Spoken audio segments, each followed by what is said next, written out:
மத்தியில் கூட்டாட்சி, மாநிலத்தில் சுயாட்சி. அறிஞர் அண்ணா அவர்களால் முன்மொழியப்பட்ட ஒரு கொள்கை. இந்த நடைமுறை தான் காலங்காலமாக தமிழ்நாடு அரசியலில் இருந்துட்டு வருது. முக்கியமாக இரு திராவிட கட்சிகளின் அரசியல்லையும் இது ஒரு பெரிய பங்கு வகிக்குது. மத்தியில் கூட்டாட்சி அப்படின்னா எல்லா மாநிலங்களில் இருக்கக்கூடிய உறுப்பினர்களுக்கும் மத்தியில் அமைச்சரவையில் இடம் தரப்படணும். அப்போனா தான் இது வந்து சமத்துவமாக இருக்கும். எல்லா மாநிலங்களுக்கும் உண்டான ரெப்ரசன்டேஷன்றது வந்து இருக்கும். அதை விட முக்கியமாக வடவர ஆதிக்கம் வந்து ஒன்றிய அரசில் அதிகமாக இருந்துடக்கூடாதுன்றதுக்காக தான் இந்த மத்தியில் கூட்டாட்சின்ற கொள்கையை அறிஞர் அண்ணா அவர்கள் முன்வச்சாரு.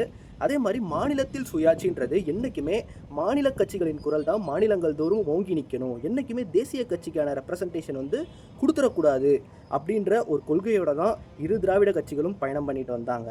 இப்படி இருக்க அதுக்கு அப்படியே நேர்மாறா இப்போ தாவேக அரசு என்ன பண்ணியிருக்காங்கன்னா, காங்கிரஸ் கட்சியை சேர்ந்த இரு உறுப்பினர்களுக்கு அமைச்சரவையில் இடம் கொடுத்துருக்காங்க. சமீபத்தில் உயர்கல்வித்துறை அமைச்சரான திரு விஸ்வநாதன் அவர்கள் என்ன சொல்லியிருக்காருன்னா, முந்தைய அரசினுடைய நிலைப்பாடான முதலமைச்சரே துணைவேந்தரை தேர்ந்தெடுக்கிற அந்த நடைமுறை வந்து இப்பயும் பின்பற்றப்படணுன்றதுல எந்தவித அவசியமும் கிடையாது. அது வந்து முதல்வர் விஜய் அவர்களோட கலந்து ஆலோசித்து தான் அந்த முடிவை வந்து எடுக்கணுன்ற மாதிரியான ஒரு ஸ்டேட்மெண்ட்டை வந்து சொல்லியிருக்காரு.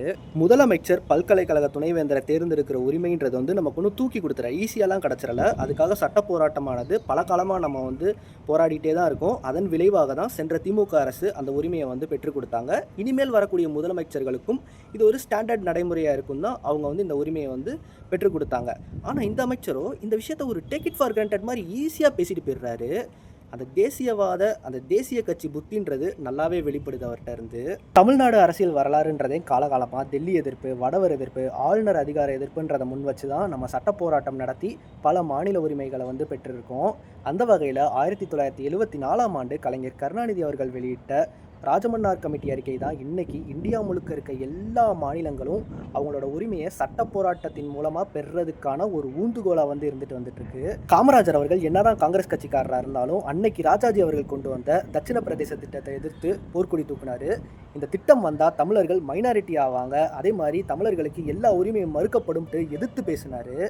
அதே மாதிரி அம்மையார் ஜெயலலிதா அவர்கள் அன்னைக்கு ஆளுநராக இருந்த சென்னாரெட்டி அவர்களுக்கு எதிர்த்து எனக்கும் அதிகாரம் வேணும், அதே மாதிரி பல்கலைக்கழக துணைவேந்தரை வந்து நியமிக்கிற உரிமைன்றது வந்து முதல்வருக்கு தான் வேணுன்ற மாதிரியான கோரிக்கைகள்லாம் முன் வச்சிருக்காங்க. இவ்வளோ ஏன் சென்ற திமுக ஆட்சியில் கூட ஆளுநரின் அறிவுறுத்தல் படி வந்தே மாதரம் பாடல் பாடப்படலை, தமிழ் தாய் வாழ்த்து தான் பாடப்பட்டுச்சுன்றதுக்காக ஆளுநரே சட்டமன்றத்திலிருந்து வெளிநடப்பு பண்ண சம்பவம்லாம் அரங்கேறி இருக்கு. நம்மளோட வரலாறு இப்படி இருக்க முதலமைச்சர் விஜய் அவர்களோ அமைச்சரோட கூற்றுக்கு எந்தவித கண்டனமும் தெரிவிக்கலை.